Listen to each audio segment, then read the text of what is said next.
안녕하세요. 다시는 보주에 맞지 않으려면 또 보게 됩니다. 이렇게. 이 시간 이후로는, 아니 오늘 이후로는 다시는 여기서 보지 맙시다. 저의 오늘 수업 목표는 이겁니다. 합격 기호. 지금은 새로운 것을 하는 게 아니라 그전에 안 했던 것을 계속 반복하는 겁니다. 그러면은 아침에 빨리 일어나서 오전에 공부를 많이 하셔야 돼요. 오후로 갈수록 공부하기 싫어지거든.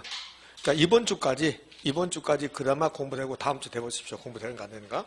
그래서 오전에 좀 정신 맑을 때 빨리빨리 공부를 하고 오후에는 좀 편안하게 공부 안 되거든. 그럼 느긋하게 이렇게 해야 되는데 오전에 놀고 오후에는 짜증나고 밤에는 자고 싶고 이렇게 해버린단 말이에요. 그러니까 오전에 아침에 지금 9시부터 와서 풀었잖아요. 그런 식으로 오전에 빨리빨리 좀 하시라고요. 50문제인데 그게 어려운 지문은 없어요. 이미 알았던 지문인데 빨리빨리. 그러니까 오늘 4시간 동안 부동산의 결론을 한 번 더 정리한다. 이렇게 생각하시라고요. 가봅시다. 1번부터. 1번이 가야 되는데 1번이 왜 안 가고 있니? 예, 갔습니까? 예, 그러네. 자, 갑시다. 1번. 1번이 이제 부동산의 특성이네. 개념하고 분류는 여러분이 하시고. 개념하고 분류는 부동산의 특성 100% 출제합니다. 그 부동성 나오면 기억나는 거. 부동성, 지역, 임장화, 예부효과. 오늘 수업은 이렇게 한다는 소리예요. 그럼 1번 부동성은 부동산 활동을 임장화, 국지화, 국제화와 지역화, 부동산 시장을 지역별 부분 시장으로 만든다. 맞습니까? 2번 부정성 나왔습니다.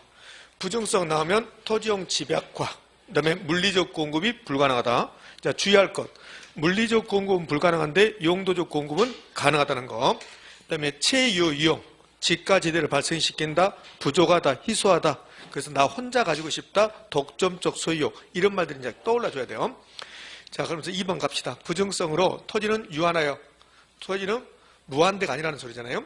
토지의 독점적 소유욕을 발생시키고 지대 또는 지가를 발생시키며 체유용의 근거, 토지의 희소성으로 공간 수요, 공간이 토지 수의 입지경제, 좋은 땅을 차지하기 위해서 싸운다. 이걸 입지경제, 전부 다 우리 시험에 출제했던 겁니다. 3번 부정성은 이제 최근에 출제했죠. 공급 조절을 곤란하게 하며, 공급 조절을 곤란하게 해도 되고 수급 조절, 수요 공급 조절을 곤란하게 해도 또 같은 말이에요. 토지용을 집약적으로, 요즘은 집약적으로 나오죠. 만들고 토지의 물리적 공급선을 수직선으로 만드는 원인이 되며, 그럼 이 토지의 물리적 공급선을 수직선으로 만든다. 다른 말로 말하면 토지의 물리적 공급선은 수직선이다. 완전 비탄력적이다. 탄력성이 0이 된다. 이렇게. 이걸 물리적을 용도적으로 바꿔주면 틀린 말이 된다. 부정성 때문에 토지의 용도적 공급선이 수직선이다. 그러면 틀린 말. 물리적 공급선이 수직선으로 만드는 원인이 되며, 이용 전환을 통한 현재의 용도에서 다른 용도로 바꿀 수 있다는 소리죠. 이용 전환을 통한 토지의 용도적 공급을 더 이상 늘릴 수 없다. OX, X. 용도적 공급은 가능하다. 용도적 공급은 가능하다. 늘릴 수 없다. 틀린 말이에요. 그럼 이 말이 옳은 말인가 봐요. 지금 하는 말이, 자, 여기 3번 지문이 틀렸는데, 부정성 때문에 토지는 용도적 공급을 할 수 없다. 부정성 때문에 용도적 공급을 할 수 없다. 틀렸잖아요. 그럼 부정성 때문에 용도적 공급이 가능하다. OX. 그러니까 안 된다는 말이지. 부정성 때문에 용도적 공급이 가능한 게 아니고, 용도적 공급은 가능한데 부정성 때문이 아니고 용도의 다양성 때문에, 이렇게 나와야지. 큰일 났다. 내일 모레 시험 보는데. 이렇게 나와야지. 이렇게. 부정성 때문에 물리적 공급이 안 된다. 내 용도적 공급은 가능하다. 그럼 부정성 때문에 용도적 공급이 가능한 게 아니고 용도의 다양성 때문에 용도적 공급이 가능하다. 용도적 공급, 다른 말로 경제적 공급. 이제 마무리 정리합시다. 부정성 때문에 물리적 공급이 안 되는 거야. 그럼 부정성 때문에 용도적 공급도 안 된다. 그러면 틀린 말. 부정성 때문에 용도적 공급도 안 된다. 이러면 틀린 말이고, 부정성 때문에 물리적 공급이 안 된다. 그러나 용도적 공급은 가능하다. 용도의 다양성. 마무리 정리하면 토지는 부정성 때문에 물리적 공급은 안 되지만 용도의 다양성 때문에 용도적 공급은 가능하다. 이렇게. 그래서 3번이 틀렸습니다. 4번 영속성으로 갑시다. 영속성에서 요즘 잘 나오는 것은 소득이득과 자본이득. 영속성에서는 소득이득과 자본이득이 잘 나와요. 영속성은 소유이익과 사용이익의 분립 및 임대차 시장의 발달. 이 임대차 시장의 발달은 요즘 안 나오고 있네요. 임대차 시장, 빌려줄 수 있다는 개념은 한 번 쓰고 수명이 끝나면 못 빌려줘. 근데 영속성 때문에 빌려줄 수 있다. 그래서 임대차 시장을 발달시키는 게 근거가 되고, 미래의 수익을 가정하고 가치를 평가하는 직접환원법의 적용을 가능하게 한다. 영가예수. 그래서 영속성에서 영, 가치정에서 가, 예측 원칙에서 예, 수익환원법인데, 이 수익환원법인데 토지처럼 영원히 수익이 나온 것은 무슨 환원법? 직접환원법. 이게 이제 수익환원법. 수익환원법이라 해도 되고 직접환원법이라 해도 되고, 예전에는 영속성은 수익환원법에 근거가 된다 이렇게 내다가 요즘은 영속성은 직접환원법에 근거가 된다 이렇게. 직접환원법은 토지처럼 영원히 나오는 것을 수익환원법 중에서 직접환원법이다 이렇게 부르는 거예요.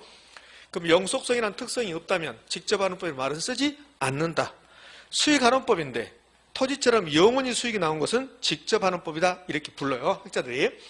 그래서 4번 옳은 말이고, 5번 소모를 전제로 하는 재생산이란 이론은 영속성 때문에 성립하지 않는다. 다시 만든다 말은 없지. 토지를 다시 만든다? 토지가 마모되고 소모되고 다시 만든다?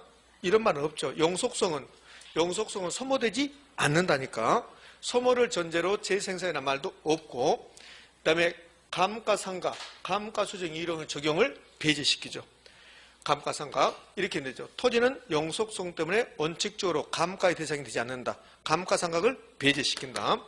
이때 감가상각은 물리적 감가예요. 물리적 감가. 그러나 토지는 경제적 감가의 대상이 될 수 있다 없다? 있다. 그래서 토지는 영속성 때문에 물리적 감가만 안 되는 거만. 물리적 감가. 그러나 토지는 부동성, 인접성 때문에, 부동성하고 인접성이라는 특성 때문에 예부효과, 부예부효과 발생하면 경제적 감가의 대상이 될 수 있다 없다? 있다. 경제적 감가의 대상이 될 수 있습니다. 그럼 이렇게 내면 틀린 말이에요. 토지는 영속성 때문에 물리적 감가도 안 되고 경제적 감가도 안 된다? 그러면 틀린 말. 영속성 때문에 물리적 감가만 안 되는데 이 물리적이란 말을 빼고 감가상각이 대상되지 않는다 이렇게 출제한단 말이에요. 이거 옳은 말이에요. 자, 다시 정리해봐요. 감가가 물리적 감가라는 게 있고, 그 다음에 경제적 감가도 있고 기능적 감가도 있잖아요. 이렇게 했는데 그냥 아무 말 없이 감가 그러면 물리적 감가란 말이에요. 물리적 감가. 이해되셨죠? 그럼 토지는 영속성 때문에 원칙적으로 감가의 대상이 되지 않는다? 그러면 옳은 말이 된단 말이에요. 옳은 말. 이해됐습니까? 써줘야 되나? 써줘야 되나? 안 써도 되잖아요. 토지는 영속성 때문에 원칙적으로 감가의 대상이 되지 않는다. 그게 물리적 감가라고. 그럼 이렇게 나오면 토지는 영속성 때문에 물리적 감가도 안 되고 경제적 감가도 안 된다. 그러면 틀린 말이 되는 거야. 이해되셨죠? 이게. 자, 됐어 이제. 자, 그럼 여기까지 이제 옳은 지문이 되고, 부동산 활동을 장기적, 영속성이 나오면 미래, 장래 이런 거 생각나잖아요. 그래서 장기적 배려를 만들며 토지의 가치 보존력을 우수하게 하는 것은 영속성 때문이다. 맞습니까? 예, 다 옳은 지문이네요. 옳은 말로 고정됐습니다. 그래서 1번의 답은 몇 번? 3번. 자, 2번 문제도 부동산의 특성입니다. 자, 1번. 토지는 물리적 측면에서 영속성을 가지나 경제적 가치는 주변 상황의 변화에 의해서 하락될 수 있다. 이게 최근에 감정평가사 시험 지문입니다. 자, 그러면 경제적 가치는 하락할 수 있다. 주변 상황에 따라서. 주위에서 나쁜 영향 주면 그러면 경제적 감가의 대상이 된다. 이 말이라고. 그러니까 이런 거잖아요. 토지는 영속성 때문에 물리적 측면에서 감가를 대상이 되지 않는다. 물리적으로 용을 하다는 소리나? 그러나 경제적 가치는 변화할 수 있다. 왜? 경제적 감가의 대상이 되니까. 2번. 개별성으로 인해 부동산 활동이 구체적이고 개별적으로, 자, 개별성 그러면 개별 나오면 되잖아. 구체적이고 개별적으로 전개되며 부동산 시장에서 정보의 중요성이 증대된다. 왜 그럴까? 개별성 때문에 거래의 비공개성, 거래의 비공개성 때문에 정보 수집이 곤란해진다고. 정보 수집이 곤란해지니까 정보의 중요성이 대두된다. 이렇게 나온다고. 이렇게 연결될 수 있겠죠? 예. 자, 3번. 개별성으로 인해 특정 부동산에 대한 시장 정보 수집이 어렵게 되고 거래가 비공개적으로 되니까 정보 수집이 어렵게 되고 거래 비용이 높아질 수 있다. 정보를 수집할 때 돈이 많이 들어가거든. 옷 살 때 중개 수수료 내는가요? 안 되잖아요. 그러니까 부동산은 중개 수수료 내죠. 이런 것들이 개별성 때문에 나타난다. 개별성은 정보 수집을 곤란하게 하고 정보 비용을 높일 수 있고 거래 비용이 높아질 수 있고. 4번. 토지의 개별성, 토지의 이질성으로 모든 토지가 다르다. 부의 예부효과가 발생하고 OX, X 24회 때 시험 지문입니다. 예부효과는 개별성하고는 아무런 상관이 없어요. 예부효과는 부동성하고 뭐가 나와야 돼요? 부동성하고 인접성이 나와야죠. 부동성하고 인접성이 나와줘야 됩니다. 오케이? 자, 여기까지 한번 끊고 이용 주체의 목적에 따라서 인위적으로 분할 또는 합병하여 이용할 수 있다. 이게 토지는 병합분할 가능성이 있다. 이 소리요. 병합분할 가능성이 있다. 병합분할 가능성은 잘 나오지 않아요. 이게 최근에 유일하게 나왔던 지문입니다. 토지는 이용 주체의 목적에 따라서 병합할 수도 있고 분할할 수도 있다. 큰 땅은 분할하고 작은 땅은 병합하고 이렇게. 5번 용도의 다양성. 용도의 다양성이 나오면 두 가지만 기억한다고 했잖아요. 용도의 다양성 때문에 용도 전환을 통해서 용도적 공급 가능하고 체유용해야 되고, 용도의 다양성으로 인해 토지용 결정 과정에서 용도가 경합할 경우, 이 토지가 용도가 10가지라면 1번 용도, 2번 용도, 3번 용도 쭉 경합한단 말이에요. 서로 경합할 경우 어떤 용도를 이용한 게 최고 가치를 창출하는가, 체유용을 못세게 한다는 소리예요. 그럼 체유용을 할 수 있는 방법을 도출하여 실행하게 된다. 이 말은 용도의 다양성 때문에 체유용해야 됩니다. 이 말이지. 그럼 용도의 다양성이 나오면 두 가지 기억한다는 것이었어요. 용도의 다양성이 나옵니다. 그럼 어떻게 두 가지 기억합니까? 용도적 공급 가능, 그 다음에 체유용을 해야 된다. 이렇게. 체유용이 나오면 부동산의 특성은 두 가지. 부증성하고 용도의 다양성. 체유용이 나오면 부동산의 특성, 부증성하고 용도의 다양성. 그 다음 몇 번입니까? 3번. 아니, 4번. 미안해요. 그럴 수도 있는 거지 뭐. 그것 가지고 이렇게 막 눈을 불알이 뜨고 그럴 필요 없잖아. 자, 3번부터가 이제 수요 공급입니다. 자, 그럼 이제 3번. 여러분 답 없죠? 답 없으니까 가장 어려운 문제를 물어봐야지. 자, 3번으로 갑시다. 틀린 거 그렇습니다. 1번. 주택 임대료가 상승하면 다른 자의 가격이 상대적으로 하락하여 임대 수요량이 감소하는 것은 대치 효과에 대한 설명이다. 모르겠습니다. 모르겠죠? 그냥 가버려. 그냥 모르겠으면. 좀 이따 알려드릴 테니까. 2번. 아파트와 단독주택 관계가 대체제로 가정할 때 아파트 가격이 상승하면 단독주택 수요가 증가하고 단독주택 가격은 뭐한다? 상승한다. 요 2번 지문을 통해서 대체제 가격이 올라가면 해당지의 수요 증가하고 해당지의 수요국수 우측 이동하고 해당지의 가격은 상승한다. 이걸 정리하는 소리예요. 2번 지문을 통해서. 그냥 하나만 딱 보지 말고. 그러면 대체제 가격이 상승하면 해당지의 수요가 증가하면 보완제 가격은 하락했을 때 해당지 수요가 증가한다. 이렇게 나와줘야죠. 이렇게. 2번 지문을 통해서요. 그럼 2번 옳은말. 3번. 가격이 상승하면 주거용지 공급은 감소한다. 이것도 실제로 나왔던 지문. 2번, 3번 다 실제로 나왔던 지문이고 2번 같은 경우는 한 3년에 그 무렵에 한 3년 동안 이걸 2번이나 출제했어요. 이렇게 거의 똑같게. 그럼 3번은 주택 가격이 상승합니다. 주택 가격이 상승하면 그러면 주택의 공급은 증가 감소? 주택 공급이 증가해요. 주택 공급이 증가하면 그러면 정확하게 주택 공급량이 증가하는 거죠. 주택 공급량이 증가를 하면 그러면 주택 공급량을 증가시키려면 주거용지 공급도 증가한다. 감소한다? 증가. 주택 공급량을 증가시키려면 주거용지 공급이 증가하는 거지. 증가. 됐습니다. 자, 그래서 3번 일단 틀렸습니다. 3번 틀렸어요. 자, 4번. 부동산 수요 곡선상 수요량이 나왔습니다. 그럼 수요량이 나오면 구입한입니까? 구입하고자 아닙니까? 구입하고자는 최소 수량입니까? 최대 수량입니까? 최대 수량. 그러면 수요량은 주어진 가격 수준에서 부동산의 구매 의사와 구매 능력이 있는 이게 유효수요라는 소리야. 유효수요. 구매 의사와 구매 능력이 있는. 내가 사고를 싶지만 능력이 없다. 그러면 수요가 되지 못한다고. 그래서 구매 의사와 구매 능력이 있는 수요자가 구매하고자 하는 이것을 구입하고자 하니 이렇게 나와야죠. 구매한이라고 나오면 틀린 말이야.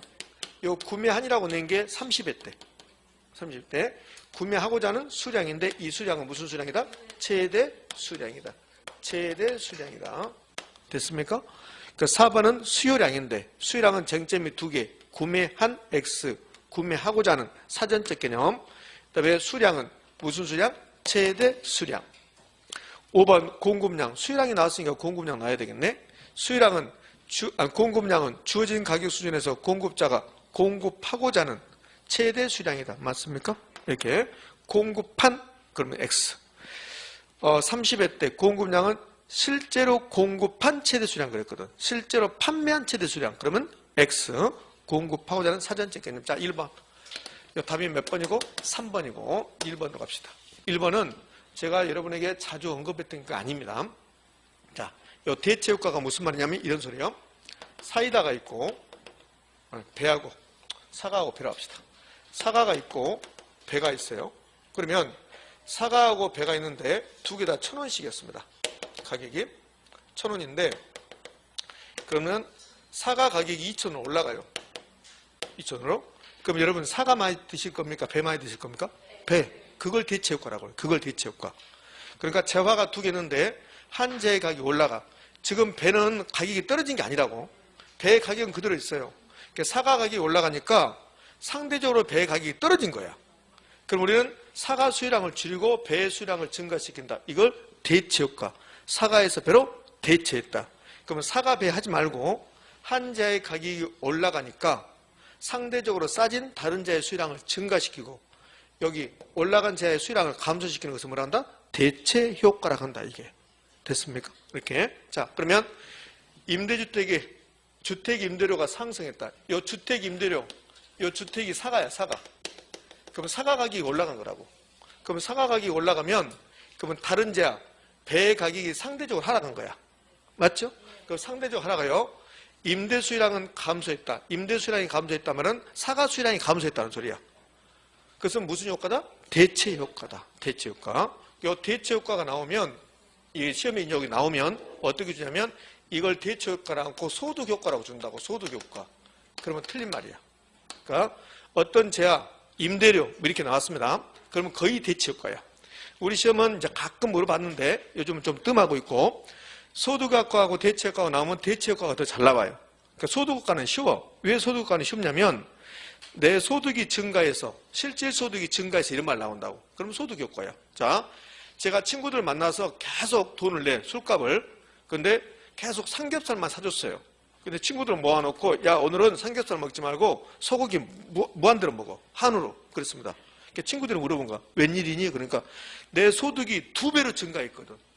내 소득이 2배로 증가해서 사과 수량을 2배로 증가시키겠다. 이게 무슨 효과입니까? 소득 효과야. 소득 효과. 됐죠?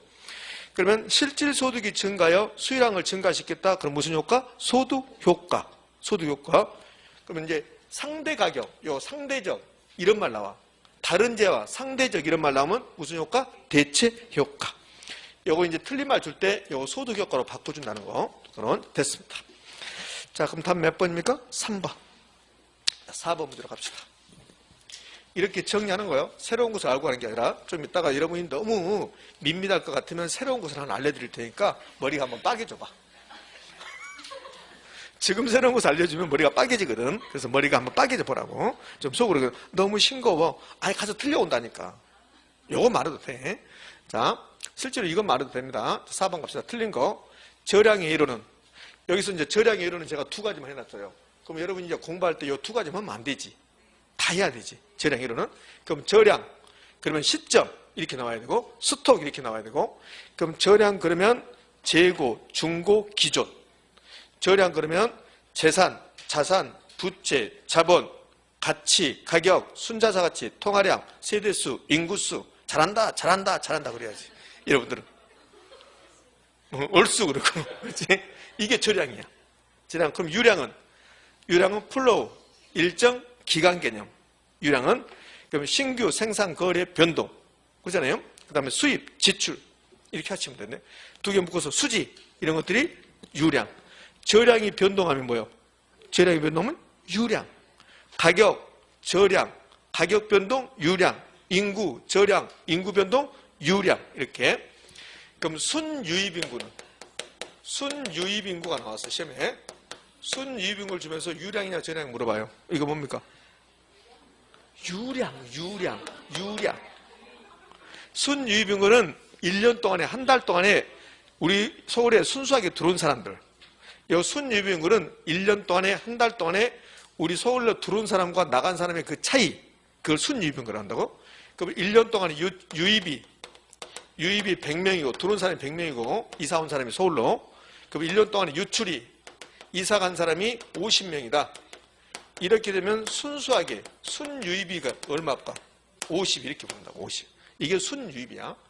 앞에가 순자가 붙으면 뺐다는 소리야. 순형가 할 때 제가 알려드렸잖아요. 앞에가 순자가 붙으면 뺐다. 그럼 순유입인구, 순유출인구 이런 것은 뭘까? 유량. 유입, 유출. 요 유입, 유출의 유가 유량할 때 유자야. 유량할 때 유자. 자, 그럼 이제 유량에 대해서 제가 다 알려드렸습니다. 자, 그럼 가자고요. 유량은 거래량, 신규, 아파트 생산량 등이 있다. OX, O. 자, 2번은 유량과 저량의 사례인데 여기 이제 유일하게 시험에 나왔던 거야. 유량과 저량의 유일한 지문이라고. 만약 현재 그러면 저량. 12월 31일 날, 1월 1일 날 그러면 저량. 우리나라에 총 1,500만 채의 주택이 존재하고 이 1,500만 채의 주택이 존재하고 있다. 그러면 얘는 우리는 지금 저량이니까 주택, 저량, 공급량 이렇게 된다고. 진짜고 그 중에서 100만 채가 공가로 빈집으로 남았다면 현재 주택 저량의 수량은 그러면 1,500만 채에서 100만 채 빼니까 1,400만 채다. OX, O. 3번 부동산 수요자의 소득이 변해서 소득이 변해서 동일 가격 수준에서 부동산 수요 곡선이 이동했다면 이는 수요 변화 나간다. 맞지요? 자, 이렇게 냈잖아요. 부동산 가격 이외의 요인이 변하여 수요 곡선 자체가 좌측 우측 이동한 것은 수요 변화이다. OX, O. 자, 4번 아파트 가격 하락은 아파트 수요량의 변화 요인이고 단독주택 가격 하락은 아파트 수요 변화 요인이다. OX, O. 정신 차려, 밥상 차려. 아파트 가격이 하락했잖아. 그럼 아파트 수요량의 변화 요인이고 단독주택 가격 하락은 아파트 가격이 아니잖아. 아파트 수요 변화 요인이다. 맞습니까? 요거 이제 제가 바꿔볼게요. 단독주택 가격 하락은 단독주택 수요량의 변화 요인이고 아파트 가격 하락은 단독주택 수요 변화 요인이다. OX? O. 그렇죠. 지금은 단독주택을 해당 제어로 보는 거니까. 자, 이제 5번 질문. 5번 질문. A 부동산의 가격이 5% 상승할 때 B 부동산 수요는 10% 증가하고 그랬습니다. 재화가 두 개 났습니다. A, B. 그럼 대체제, 보완제 따지는 거고. 그럼 한 자의 가격이 올라갈 때 다른 자의 수량이 증가해서 무슨 제? 대체제. 그럼 A와 B는 보완제입니까? 대체제입니까? 대체제인데 보완제라고 했습니다. 틀렸습니다. 그 다음에 계속 가볼까요? A 부동산 가격이 5% 올라갈 때 C 부동산 수요는 5% 감소했답니다. 그럼 한 재의 가격이 올라갈 때 A와 C는 A의 가격이 올라갈 때 C의 수량이 감소했으니까 반대로 하고 있죠. 그럼 무슨 제? 보완제. 근데 대체제를 하고 있습니다. 틀렸습니다. 5번 지문은 대체제, 보완제 자리가 바뀌었습니다. 됐습니까? 자, 여기 A와 B, A에 대한 B의 B 수요 교차 탄력성, A 부동산 혜택, A 부동산 가격에 대한 B 부동산 수요 교차 탄력성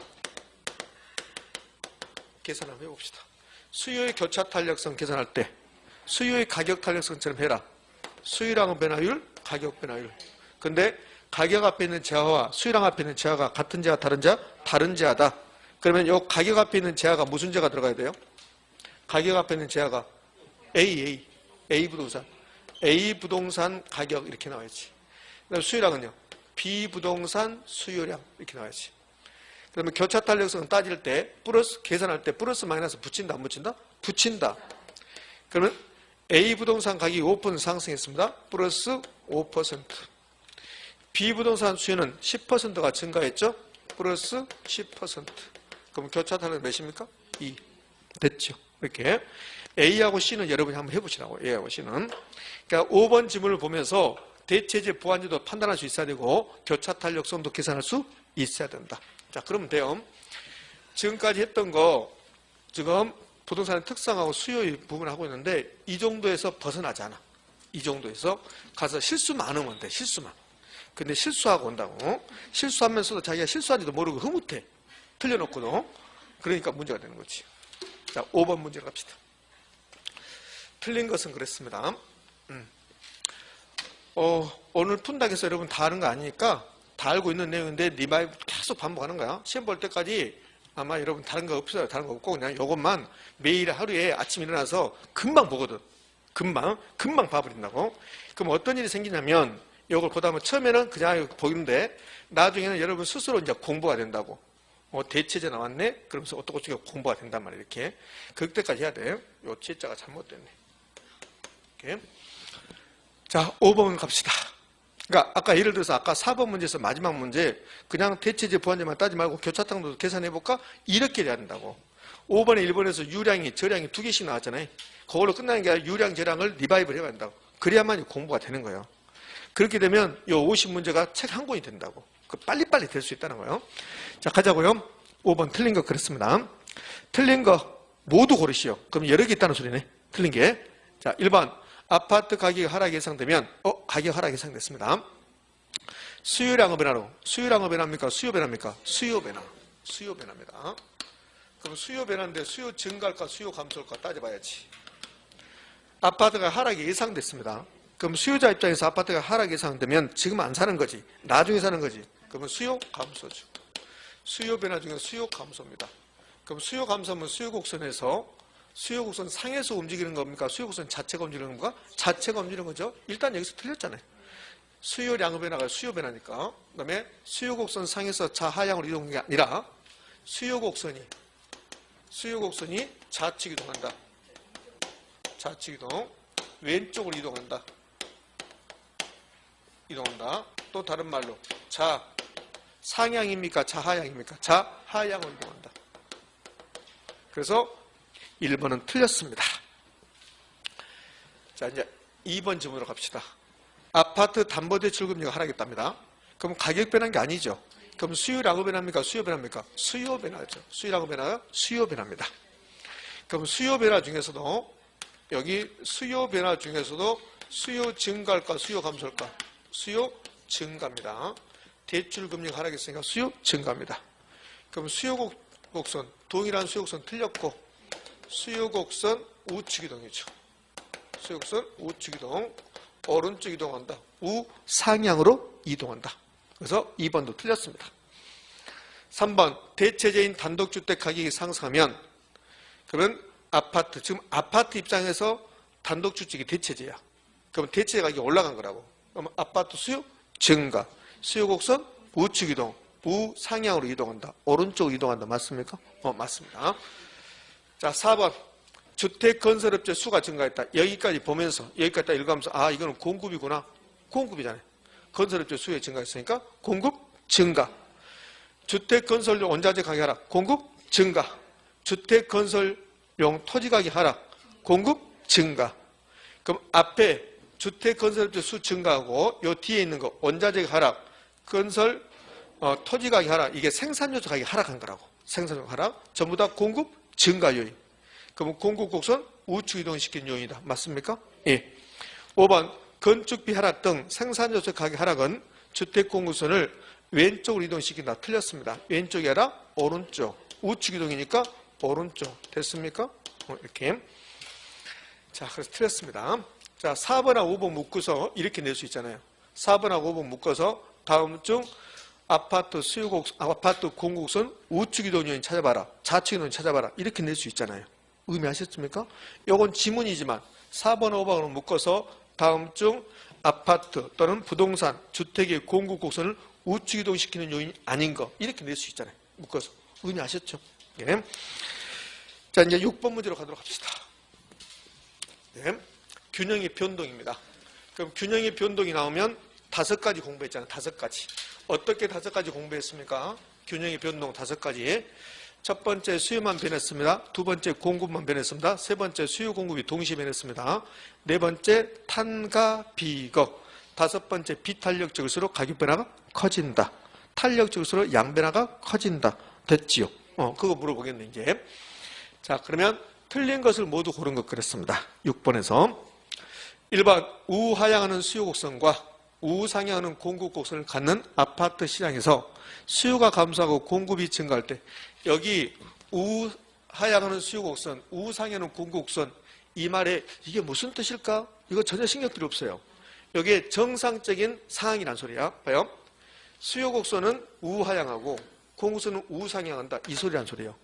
근데 이 말을 안 주면 이의 신청을 한다고. 왜 그러냐면 나는 공급 곡선이 수평선으로 봤는데 나는 수요 곡선이 수직선으로 봤는데 이렇게 한단 말이에요. 이의 신청. 그래서 저 말을 주는 거라고. 이해됐습니까? 이렇게. 그래서 요 완전 탄력적, 완전 비탄력적 그렇게 나오면 그러면 수요 곡선이 우하향, 공급선이 우상향 하지 않는 경우라고. 그거는. 그래서 이렇게 우상향하는 수요 곡선, 공급선 이렇게 주는 거라고. 그렇게 하면 이의 신청하니까. 인정? 왜? 수요 곡선이 모두 다 우하향한다는 말은 없잖아요. 수평선, 수직선이 있을 수 있으니까. 그래서 저 지문을 이렇게 깔아주는 거 이렇게. 그러니까 전혀 신경 쓰지 말라고. 근데 이거 전혀 신경 쓰지 않아야 되는데 저거 나오면 뭐지? 뭐 새로운 게 있나? 이렇게 해버린다고 여러분들이. 왜? 경작 지식이 없으니까. 이거 신경 쓸 필요 없다. 자, 수요가 감소했습니다. 공급이 증가했습니다. 그러면 수요 감소, 공급 증가가 동시에 발생한 거야, 지금. 이렇게. 그러면 가격과 거래량 둘 중에 하나가 알 수 없다가 나온다 했잖아요. 자, 이거는 거래량이 알 수 없는 거야. 거래량이. 수요 감소, 거래량 감소, 공급 증가, 거래량 증가. 한쪽은 증가, 한쪽은 감소이니까 알 수 없다. 그 변화를 알 수 없다. 또는 불분명. 공인회계사 시험하고 감정평가사 시험에서는 이걸 불분명으로 나와서 불분명. 우리 시험은 그 변화를 알 수 없다 나왔고. 그럼 가격도 알 수 없다. 가격도 모르겠다. 그러면 틀려버린 거지. 그 가격은 정해져야지. 가격은. 자, 여기 균형 거래량은 변화를 하지 않는다 이렇게 나왔습니다. 그럼 틀린 거지. 알 수 없다가 나와야지. 변하지 않는다가 아니라 알 수 없다가. 그 틀린 지문이야. 자, 가격 가자고요. 가격은 수요 감소 가격 떨어지고 공급 증가 가격 떨어지니까 가격 하락. 그래서 1번 지문은 가격은 하락 맞아요. 근데 거래량이 변하지 않는다가 아니라 알 수 없다가 나와야 돼. 알 수 없다가. 그러면 이 거래량이 변하지 않는다가 나오려면 여기에 변하지 않는다가 나오려면 이렇게 하지. 수요 감소와 공급 증가를 했는데 그런데 같은 크기로. 이러면 가격이 변하지 않는 거야. 이러면 이 의미 아셨습니까? 수요 감소와 공급 증가가 같게 나오면 그러면 가격은 변하지 않는다. 이렇게 하지. 아니, 미안해요. 거래량이 변하지 않는다. 거래량이, 가격이 아니라 거래량이 변하지 않는다. 수요 감소와 공급 증가가 동시에 발생하든 어떻게 하든 이거는 가격은 어떻게 돼요? 가격은 하락이야. 하락. 자, 요 거래량이 변하지 않는다. 그럼 이 문제는 지금 여기 이것 때문에 틀렸거든. 그럼 요 거래량이 변하지 않는 경우는 수요와 공급이 같은 크기로 그러면 변하지 않는다. 이렇게. 자, 그래서 1번 지문은 옳은 말, 틀린 말? 틀린 말. 1번 틀렸습니다. 자, 2번은 아주 쉽잖아요. 2번은 수요 증가가 공급 증가보다 크대요. 그러면 우리는 큰 쪽이 답이니까 수요 증가가 답이라겠네. 그럼 수요 증가가 답이면 가격은 상승하고 거래량은 증가하고. 3번 균형 상태인 시장에서, 자, 균형 상태에 있었습니다. 이 균형 상태에 있었단 말은 수요와 공급이 똑같다는 소리야. 수요 공급이. 자, 균형 상태에 있었다. 그러면 수요량하고 공급량이 같은 상태에 있었습니다. 이 소리라고. 근데 건축 원자재 가격이 하락했답니다. 건축 원자재가 하락하면 얘는 공급용이냐? 공급이 뭐였습니까? 증가했죠. 증가. 그럼 결국은 이 말은 공급이 증가했습니다. 그 소리야. 이걸 그림으로 표시하면 이렇게 되는 거야. 어떻게 되냐면 수요 곡선, 공급 곡선. 자, 이게 균형 상태에 있었는데 근데 공급이 증가했잖아요. 그럼 공급선이 어디로 갔습니까? 우측 이동했습니다. 이 말이야. 이게. 됐죠. 그럼 공급이 증가하면 거래량은 뭐하고? 증가합니까? 감소합니까? 증가한다. 증가하고 균형 가격이 하락한다. 균형 가격 하락은 맞죠? 네, 하락은 맞습니다. 그러니까 공급이 증가했으니까 가격은 하락할 것이고 거래량은 뭐 할 것이고? 증가할 것이고. 그러니까 거래량이 감소한다 해도 틀렸습니다. 그래서 3번 지문 틀렸습니다. 모두 고르라고 했으니까 지금 1번하고 몇 번이 틀렸어요? 3번이 틀렸습니다. 4번 지문으로 갑시다. 소비에 있어서 해당 아파트와 보완 관계에 있는 재화의 가격 상승은 보완재 가격이 상승한 겁니다. 보완재 가격 상승. 자, 그러면 여기 4번 하기 전에 지금은 공부가 좀 돼 있으니까 이제 연습을 해봐요. 대체재 가격이 상승했습니다. 그럼 아파트 입장에서 아파트 입장에서 대체재 가격이 상승했습니다. 그럼 아파트 가격은 어떻게 돼요? 상승. 투자가 보완제면, 아니, 대체되면 가격이 같이 움직여. 그럼 아파트 입장에서 보완제 가격이 올라갔습니다. 투자가 지금 보완제라는 소리예요. 그러면 해당제의 가격은요, 하락. 투자가 대체되면 가격이 같이 움직이고, 투자가 보완제면 가격이 반대로 움직이고. 이해됐죠? 요거 알고 있으면 요거 바로 답이 되잖아요. 소비에 있어서 해당 아파트와 보완 가격은 재화의 가격 상승. 그냥 보완제 가격이 상승이야. 그 보완제 가격 상승이면 아파트 가격은요, 하락이 하지, 하락.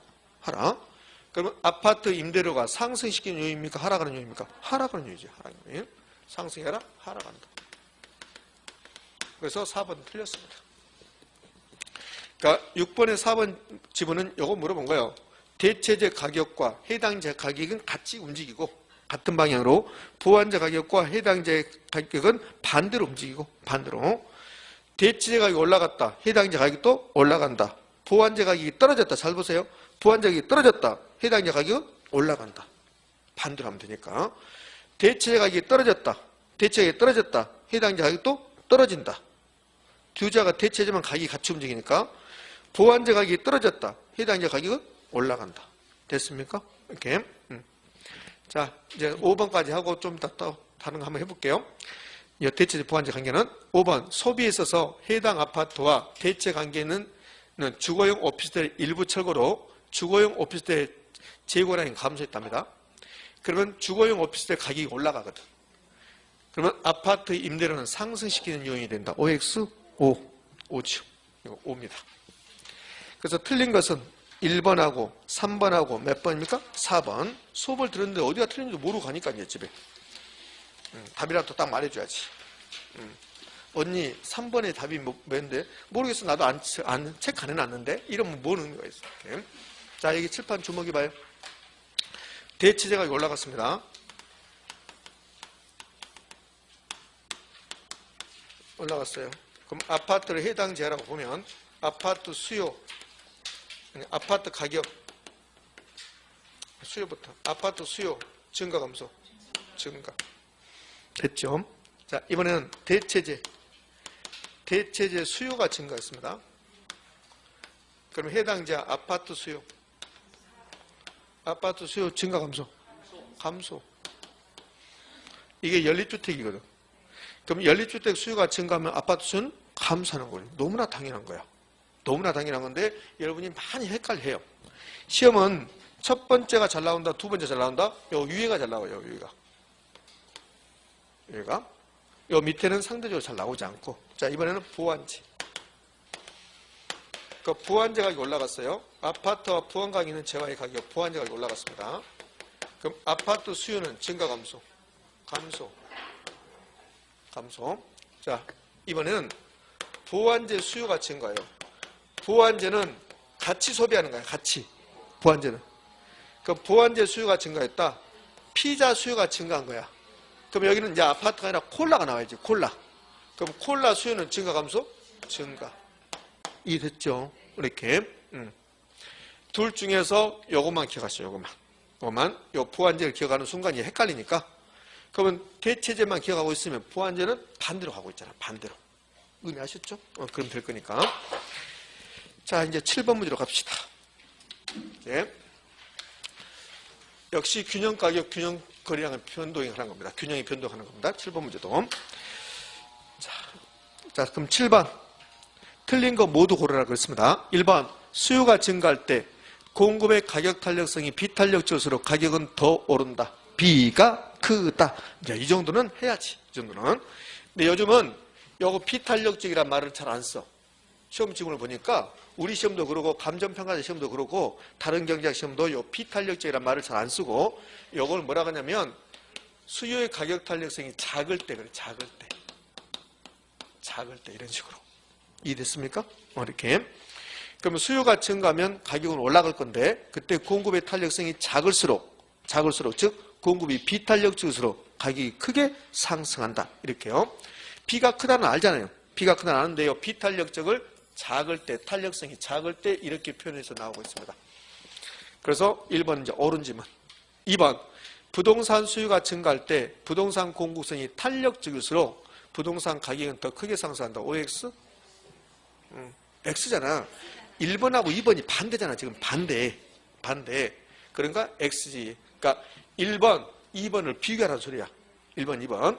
1번이 옳은 말이야. 1번하고 2번 봐요. 수요가 증가할 때, 그다음에 공급 곡선이 탄력적일 때, 비탄력적 이렇게 똑같잖아. 똑같지? 그럼 비탄력적일수록 가격 변화가 커진 거고, 탄력적일수록 가격 변화는 작고, 거래량 변화가 커지는 거고, 그럼 탄력적일수록 부동산 가격이 크게 상승한다. 더 크게 상승한다. 안 되지. 조금 상승한다. 덜 상승한다. 이렇게 하지. 됐습니까? 그러면 탄력적일수록 가격 변화는 작지만 무슨 변화가 커요? 량 변화. 그럼 이 2번 집을 이렇게 냈다 이거예요. 부동산 수요가 증가할 때 부동산 공급 곡선이 탄력적일수록 부동산 거래량은 더 크게 증가한다. OX? O. 그래서 O로 말이에요. O. 그러니까 탄력적이면 양 변화가 커지고 비탄력적이면 가격 변화가 커지고. 됐습니까? 선생님 써줘? 아니 못 써줘. 이 정도는 그냥 기본으로 알고 있어야지. 맞다. 그러네. 맞아. 오케이. 이렇게 해야지. 뭐지? 365를 더 해야 되나? 3. 재수 없어. 자, 3번. 여러분 아니고 다른 사람들. 여러분 아니지, 여러분들은. 3번. 공급이 가격에 대해서 완전 탄력적. 완전 탄력적 나왔습니다. 완전 탄력적 나왔으면 가격 불변해야죠. 수요가 증가든 수요가 감소하든 균형 가격은 변하지 않고. 그러면 거래량만 증가한다. OX? O. 수요가 증가했으면 거래량은 증가할 거니까 이제 O입니다. 그럼 2번 틀렸어요. 표시 안 해주면 또 이제 다른 데다 표시하니까 제 목적은 표시해주는 게 목적이다. 3번 옳은 말이고 4번 공급이 가격에 대해서 완전 비탄력적 거래량이 불변. 요 거래량이 증가한다. 근데 거래량 증가? 그럼 틀렸습니다. 그러면 거래량인 증가가 아니라 거래량은 불변, 변하지 않는다. 이렇게 하고, 그다음에 이제 가격 봐야지. 그러면 수요가 증가했으니까 균형 가격이 뭐 한다? 변하지 않고 아니라 균형 가격이 뭐하고? 상승하고. 그래서 4번 틀렸습니다. 5번 부동산 공급자들이 가격 상승에 대한 기대감을 가지고 있다. 공급자 가격 상승 이상하고 있다. 그러면 가격은 올라간다고. 그럼 이제 공급이 증가할까 감소할까? 공급이 감소. 공급자들이 가격 상승에 대한 예상, 기대감을 가지고 있다면 나중에 팔 거니까 지금은 공급을 유보시켜, 감소시킨다고. 공급 곡선이 우측이동, 좌측이동. 시간이 이렇게 해결해줘. 3월 달에 여러분 모습은 처참했지. 이거 나오는 순간 미쳐버리겠다. 그래서 속으로 이제 맘먹지. 나는 개론보다는 민법 해야 되겠다. 민법하고 나면 또 개론을 하고 싶은 생각이 들지. 예? 자, 7번은 2번, 4번, 5번이 틀렸습니다. 되고 있습니까? 이제 8번. 8번도 역시 균형과 균형의 변동입니다. 자, 갑시다. 자, 1번. 주택의 수요와 공급이 모두 증가하게 되면, 그렇습니다. 그러면 균형 거래량은 증가한다. OX? O. 거래량 무조건 증가지. 거래량은. 그럼 이걸 바꿔볼까요? 주택의 수요와 공급이 모두 감소하게 되면. 그러면 균형 거래량은 감소한다. OX? O. 그죠? 자, 이때 가격은 어떻게 돼요? 가격은 알 수 없다. 이렇게 되는 거예요. 그 알 수 없다를 지금 2번에서 그냥 표시한 거야. 2번. 수요와 공급이 모두 증가하는 경우 균형 가격 상승 여부는 수요와 공급의 증가 폭에서 결정되고 균형량은 증가한다. 이것도 몇 번 보셨거든요, 여러분들. 그러면 수요도 증가하고 공급도 증가한다. 수요 증가, 공급 증가가 동시에 발생하는데, 그런데 수요 증가가 더 크면 가격은 어떻게 돼요? 상승. 만약에 수요 증가보다 공급 증가가 더 크면 가격은 하락. 수요 증가와 공급 증가가 같다고 나오면 그러면 가격은 불변. 또 왜 대답 못 왔지? 같다고 나오면 가격 거래량 둘 중에 하나가 불변이라고 했잖아요. 그럼 이거는 가격이 불변이란 말이에요. 변하지 않는다. 그러면 수요 증가와 공급 증가가 동시에 발생하면 쟁점은 거래량 아니야. 거래량 무조건 증가야. 가격이 쟁점이 되는 거야. 그럼 거래량은 증가하는 거고 가격 상승 여부는 수요 증가가 더 크면 가격은 올라갈 거고 공급 증가가 더 크면 가격이 떨어지니까 가격 상승 여부는 수요 증가 폭과 공급 증가 폭의 크기가 결정을 해요. 크기가.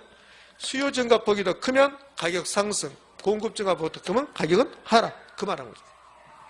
2번 수요와 공급이 모두 증가하는 경우 균형 가격 상승 여부는 수요와 공급의 증가 폭에서 결정되고 균형량은 증가한다. 수요 증가 폭이 더 크면 가격 상승, 공급 증가 폭이 더 크면 가격 하락. 같으면 가격은 불변. 자, 3번 수요 증가와 공급 증가 같은 크기로 아까 봤네. 수요 증가와 공급 증가 같은 크기로 나오면 가격, 거래량 둘 중 하나가 불변이야. 내 수요 증가, 공급 증가했으니까 거래량은 증가야. 그럼 가격이 불변이 되는 거예요. 그 같은 크기로 발생한 경우 새로운 균형 가격은 그 변화를 알 수 없고가 아니라 불변이고 변하지 않고 균형 거래량은 증가한다. 맞죠? 그럼 3번이 틀렸습니다. 8번에 3번 틀렸습니다. 4번 공급 감소가 수요 감소보다 크대. 그럼 공급 감소가 답입니다. 공급 감소가 답이니까 공급은 가격만 반대로. 그럼 가격은 상승, 거래량은 감소. 5번 수요 감소가 공급 감소보다 크답니다. 이번엔 뭐가 답일까? 수요 감소가 답이야. 수요는 가격과 거래량이 같이 움직여. 수요 떨어졌다. 가격도 떨어져라. 거래량도 감소해라. 그럼 새로운 균형가 하락, 균형 거래량 감소. 맞나요? 예. 자, 이제 9번으로 가죠. 탄력성. 탄력성 그러면 이제 여러분들 머리가 아파지네.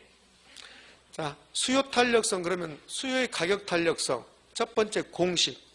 두 번째 표. 자, 봐봐요. 수요의 가격 탄력성. 수가탄 한다고요. 수가탄. 그럼 수가탄 그러면 첫 번째 나오는 게 공식 알아야지. 공식. 공식은 이렇게 나눈다.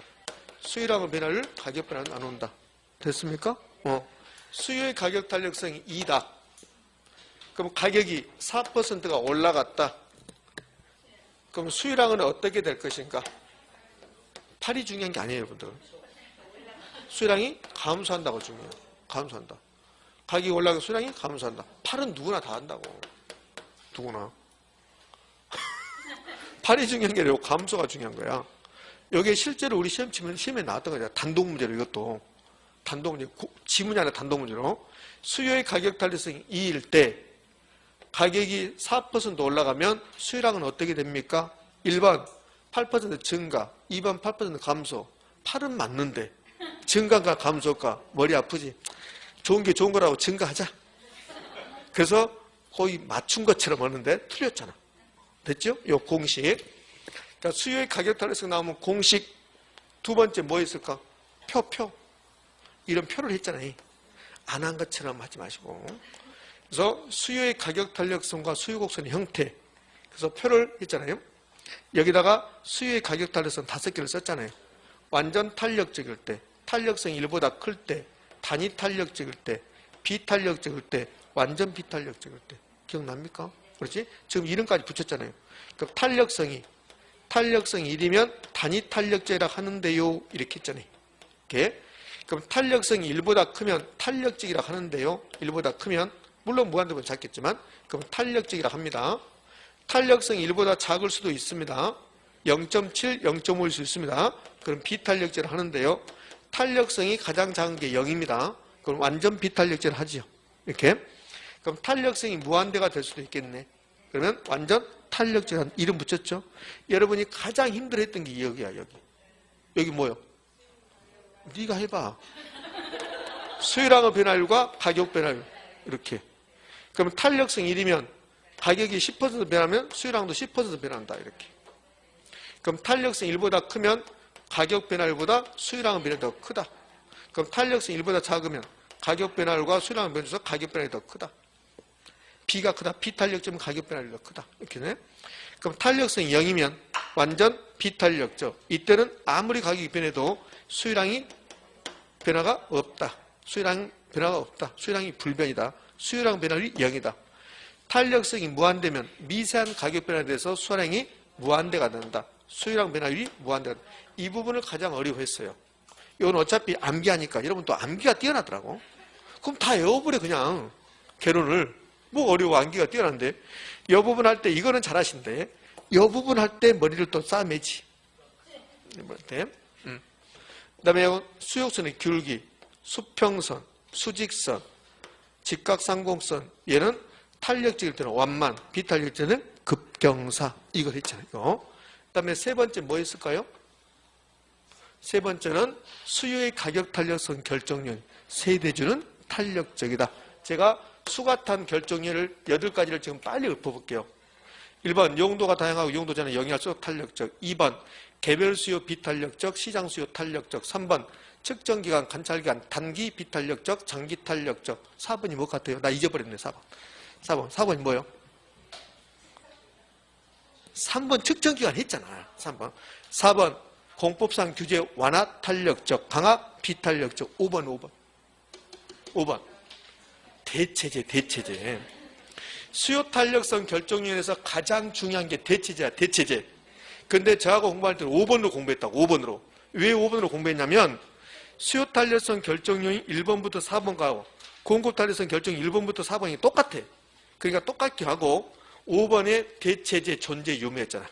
그 5번에 대체제가 존재할수록 탄력적, 대체제가 풍부할수록 탄력적, 시장에 대체제가 출현하면 탄력적, 대체제 존재 유무는 수요 탄력성에 영향을 미친다. 지금 제가 읊어드리는 게 우리 시험에 나왔던 것들이야. 봐요. 시장에 밀접한 대체제가 출현하면 수요는 보다 더 탄력적으로 된다. 대체제 존재 유무는 수요 탄력성 크게 영향을 미친다. 대체제가 감소하면 수요 탄력성은 보다 더 작아진다. 그게 30회 때 시험지문. 그 다음에 그림도 줬다 했잖아요. 그림도. 수요곡선 2개를 준단 말이에요. 이렇게. 수요곡선 2개 주고 A, B를 줬다고. A, B. 그러면 A하고 B 중에서 B가 탄력적, A가 비탄력적. 그럼 A, B 중에서 어디가 대체제가 풍부? B. 탄력적일수록 탄력적으로 대체가 많을 거니까. 대체가 많을수록 탄력적이니까 이렇게 출제하는 거예요. 자, 5번 끝났고 6번은 주거용이 탄력적, 상업용, 공업용은 비탄력적. 그러면 주거용, 상업용, 공업용이 탄력성 크기가 다르단 말은 부동산의 용도에 따라서 재화의 종류에 따라서 탄력성 크기는 달라진다는 거야. 달라진다. 그죠? 그 다음에 이제 7번이 세분할수록 탄력적. 8번 비싸면 탄력적. 재화의 가격이 소비 지출에서 차지하는 비중이 클수록 탄력적. 그러면서 제가 이거 할 때 고탄력 스타킹. 이거 기억나야 돼, 지금. 자, 네 번째가 수가탄과 기업의 총수입의 관계. 수가탄과 기업의 총수입의 관계. 얘는 비탄력적일 때 가격과 총수입이 같은 방향으로 움직인다는 거. B는 같은 방향. 비탄력적일 때. 시험은 비탄력적이 안 나온다. 탄력성이 1보다 클 때 작을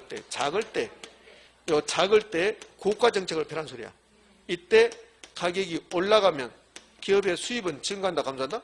증가한다. 이렇게. 그러면 탄력적일 때는 반대니까 할 필요 없고, 단위 탄력적일 때가 30회 때 시험 지문이고, 요거는 31회 때는 안 냈고, 작년에는. 그럼 단위 탄력적이 나오면 무조건 총수입이 불변, 이렇게. 그 다음에 아직 안 낸 게 완전 비탄력적일 때. 그럼 완전 비탄력적이다. 탄력성 0이다. 이때는 가격이 올라가면 수입은 증가한데 감소한데? 증가. 완전 비탄력적도 비탄력적인 거니까 가격이 올라가면 수입은 증가. 근데 10% 올라가면 10% 증가. 30%, 20% 가격이 올라가면 그러면 수입도 20% 증가. 그럼 가격이 30% 떨어지면 수입도 3% 떨어진다고. 30% 이렇게. 그럼 탄력성이 완전 비탄력적이다. 탄력성이 0이면 가격 변화한 만큼 수입이 변한다. 가격 변화가 10% 일어났다. 수입도 10%가 변화한다. 됐지요? 이게 수요의 가격 탄력성에서 여러분이 공부할 내용들 전부입니다. 그리고 이제 계산 문제 전부. 자, 9번까지 풀어보자고요. 이제 설명했으니까 이제 9번까지 풀어보도록 하겠습니다. 그리고 쉬었다 할게요. 자, 틀린 거 그렇습니다. 1번 수요의 가격 탄력성이 비탄력적입니다. 비탄력적입니다. 그 비탄력적이면 가격 변화가 큰 거야. 가격 변화보다 수요라고 변화가 더 크다. OX, X죠. X입니다. 그 비탄력적이 나왔으니까 가격 변화가 더 커야지. 가격 변화가 더 크다. 가격 변화보다 수요량이 더 큰 게 아니라 수요량 변화가 더 작죠. 작다. 틀렸죠. 가격 변화가 더 크다 이렇게 하니까. 그럼 더 크다 하면 되죠. 가격 변화보다 수요량 변화가 큰 게 아니라 수요량 변화가 더 작다. 2번 수요 곡선이 수직선이면 수요의 가격 탄력성은 완전 비탄력적이다. 탄력성 몇이다? 0이다. 0이다. 자, 3번 수요의 가격 탄력성이 완전 비탄력적이면 이 말은 완전 비탄력적이다. 요 2번하고 3번하고 똑같잖아요. 그치? 완전 비탄력적이면 가격 변화는 상관없이 수요량이 뭐다? 고정돼 버린다. 고정된다. 이거 제가 설명할 때 아무리 개론 공부를 열심히 해도 점수는 언제나 75점이다. 개론 점수가. 그것이 완전 비탄력적인 거야. 딱 고정됐죠, 점수가. 물론 75점이라고 말 안 했지만 제가. 4번 공급의 가격 탄력성이 탄력적이면, 자, 그러면 요 1번 지문하고 4번 지문이 같은 의미야. 1번하고 1번에서는 수요의 가격 탄력성 가지고 4번은 공급의 가격 탄력성 가지고 물어보잖아요. 그럼 4번 공급의 가격 탄력성이 탄력적이다. 그럼 탄력적이면 양 변화가 큽니까? 가격 변화가 큽니까? 양 변화. 가격 변화율보다 공급량 변화율이 더 크다. 맞지요? 맞는 지문. 1번하고 4번 지문은 같은 지문이야. 다만 수요하고 공급만 바꿔놨을 뿐이지.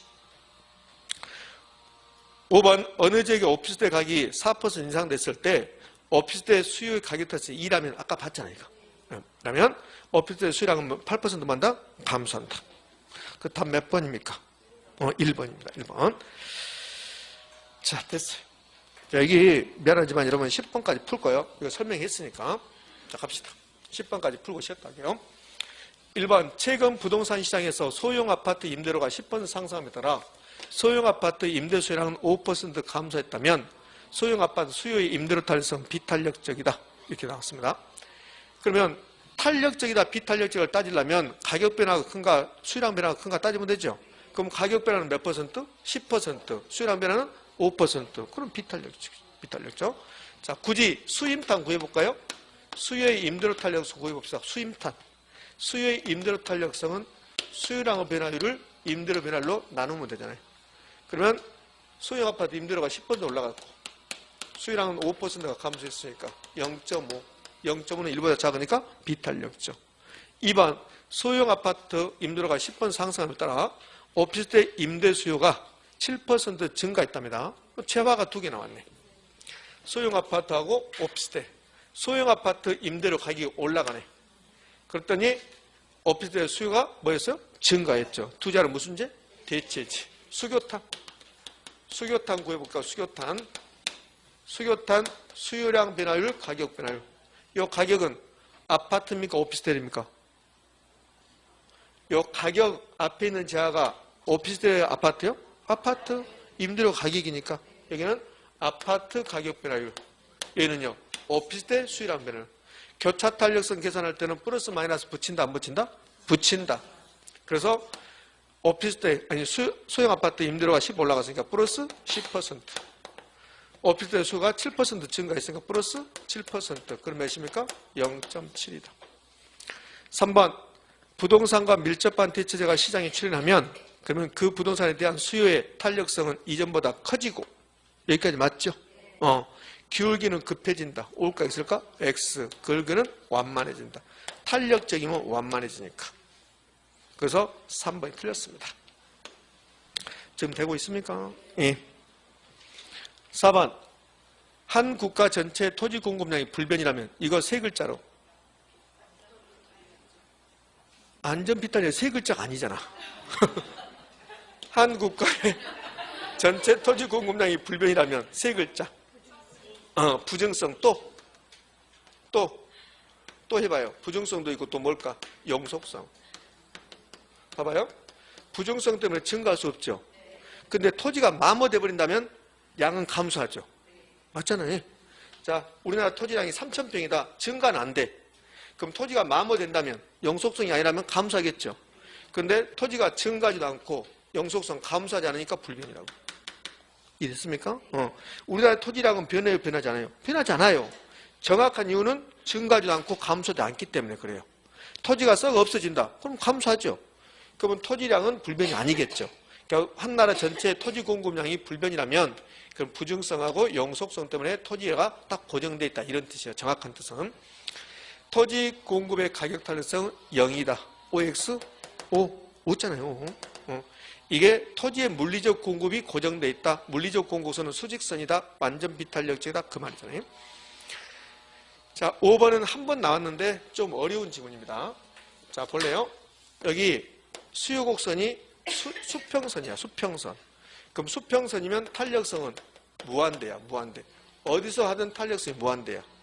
그러면 수요곡선이 수직선이면 어디서 하든 탄력성은 몇입니까? 0이야. 0. 0이라고. 근데 수요곡선이 이렇게 우하향하는 이렇게 직선으로 나오면, 우하향하는 직선으로 나오면, 그러면 어디서 탄력성을 측정하에 따라 달라져. 그럼 이게 이제 가운데라고 보면 A점에서 탄력성을 측정하느냐, B점에 측정하느냐, C점에 측정하느냐 달라진다고. 그러면 탄력성은 A점에 측정하고 B, C에 달라지는데 그 말 하는 거야. 우하향하는 선분으로 주어진 수요곡선의 경우 수요곡선상 측정 지점에 따라서 가격 탄력성은 다르다. 이렇게. 그러면 요 A면 A점에 측정하면 탄력성은 이렇게 돼요. 여기 이제 여기를 요거 D라고 하고 요 F라고 하면 탄력성은 그러면 DA분의 AF 이렇게 된다고. 근데 만약에 B점에 측정한다. 그러면 이것분의 이렇게 돼요. 그럼 A점에서는 DA분의 AC가 AF가 되죠. 그럼 유시 보면 이 크기가 똑같아. 이렇게 A점에 측정하면 크기가 똑같으면 분자 분모가 똑같으면 탄력성 1이 된다고. 그냥 요거를 제가 AF를 썼는데 요걸 하지 말고 그냥 의미를 보시라는 소리. 의미를.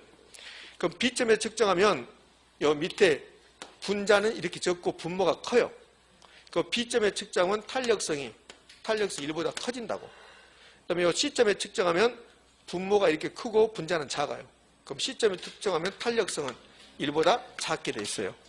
그러니까 결국은 만약에 수요곡선이 수평선이다. 그럼 언제나 탄력성 무한대고 수직선이면 탄력성 0인데 이렇게 우하향하는 직선으로 구해지면 그럼 어느 지점의 탄력성을 측정에 따라서 탄력성 크기는 달라져요.